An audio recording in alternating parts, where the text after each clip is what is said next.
Welcome, ladies and gentlemen. What are these policies that William Ruto and his allies are using to govern this country?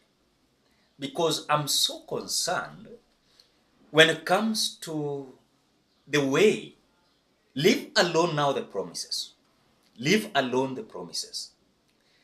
Number one, William Ruto is saying that to raise the taxation is going to enable him to govern the country without loans from other countries, or rather from lending institutions like IMF and World Bank. It is so surprising that this man called William Ruto, your president, is coming out to tell you that he's not borrowing. I want us to have the context clear. He's not borrowing because he has come out to raise the taxation. Yes? And this taxation is going to enable him to pay the debts that the former regime had. And also this is going to enable him to stabilize the economy of the Republic of Kenya. This morning, I was watching whatever Jimmy Wanjigi was saying. And I want you to be keen and watch whatever Jimmy Wanjigi is saying. It is clear. William Ruto, with his policies, he is going to sink this economy. And you will not believe it, because those who are in the government, they are not telling you the truth. They are lying to you. We are not talking about the promises. Leave alone the promises. We are talking about the policies. Now, what are these policies that William Ruto is using? Because when you watch the speech of Jimmy Wanjigi, it is a clear indication that our country is sinking.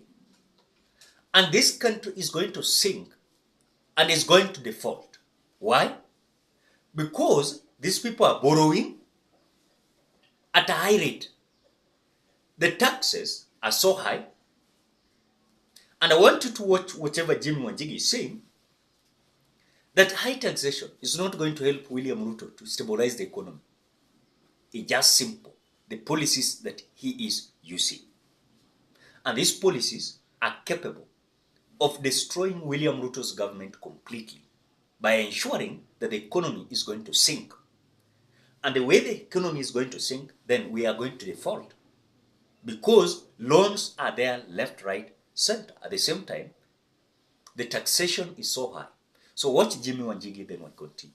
So what is happening is that people are not doing their numbers. Even the parliamentary committees are not doing their numbers. And if they are, right, they're ignoring what they're seeing. Okay. And they are continuing. And that's why I'm saying I am now talking about the regime of William Samoei Ruto. They are continuing, right, the impunity of the last 10 years. And they are sinking us into a much deeper hole than you can ever imagine at a faster rate. They are collapsing this economy with what they are doing. They are not addressing the real issue. And the real issue is we have taken debt over and above what we should have taken. That is debt that is going to be with us for the next 60 years. That did not go towards anything, right, that we approved.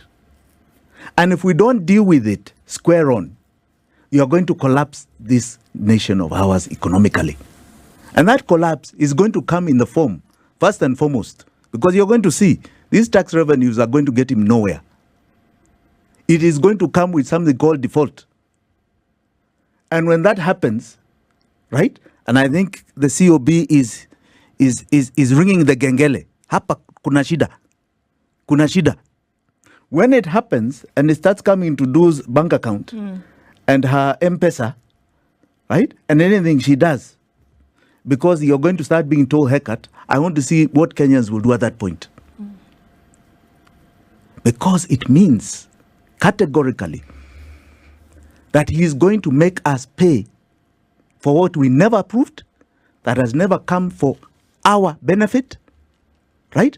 And going to sink us further than this. So according to Jimmy Wanjigi, is coming out to illustrate very keenly that this kind of ego and thumb chasing of William Ruto's government, that are going to collect taxes, and this high taxation is going to enable them to be independent.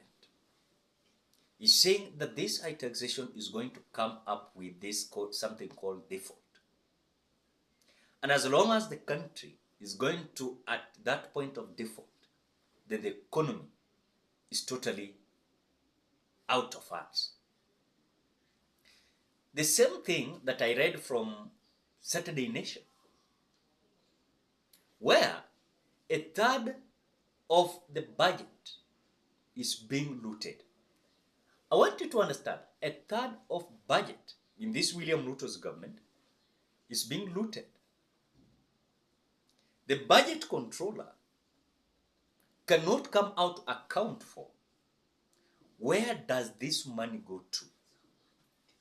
At the same time, the cabinet minister of treasury does not understand all these kind of data that are being given out there by the budget controller, in an extent that he is shocked and now directing an investigation by having Auditor General to come out to actualize and tell him what is happening. Because you're being told that despite of that a third of the budget is being looted, we are being told that another percentage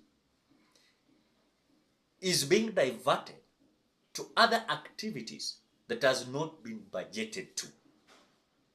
So you find that trillions of money has been budgeted to do something but diverted to other issues that are not accounted for, and the issue that were budgeted for is left like that.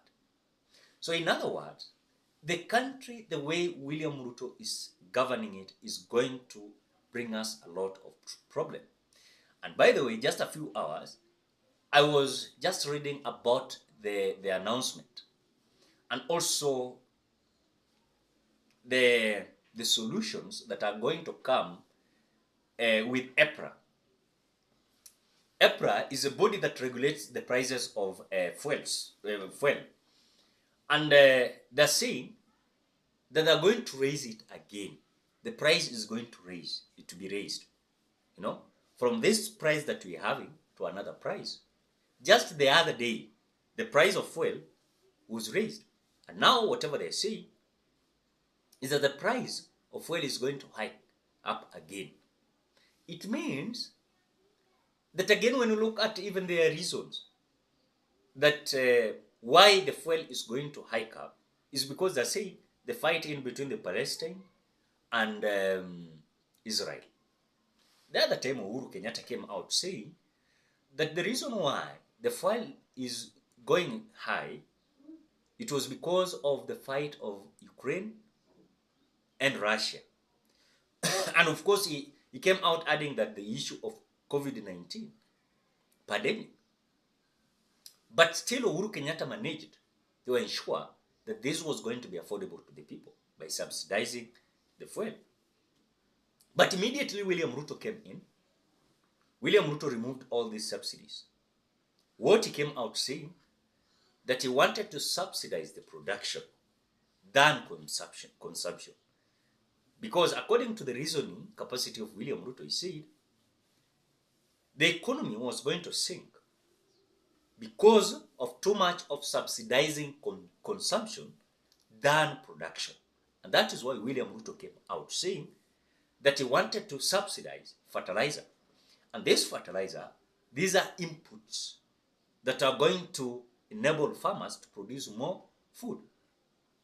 But again, when you look at even his reasoning capacity the other day, he's not coming out to actualize and stabilize the economy as things are going to be worse. The same president, now, January, parents are going to pay school fees. No free education from primary, secondary, and university. And just imagine whatever is going to happen. So it is so terrible that whatever we are going to see in the next years to come is going to be hectic. Ladies and gentlemen, what do you think? Drop your opinion at the comment section below. Otherwise, thank you so much because of great support. Please consider subscribing, liking, commenting, and sharing this video.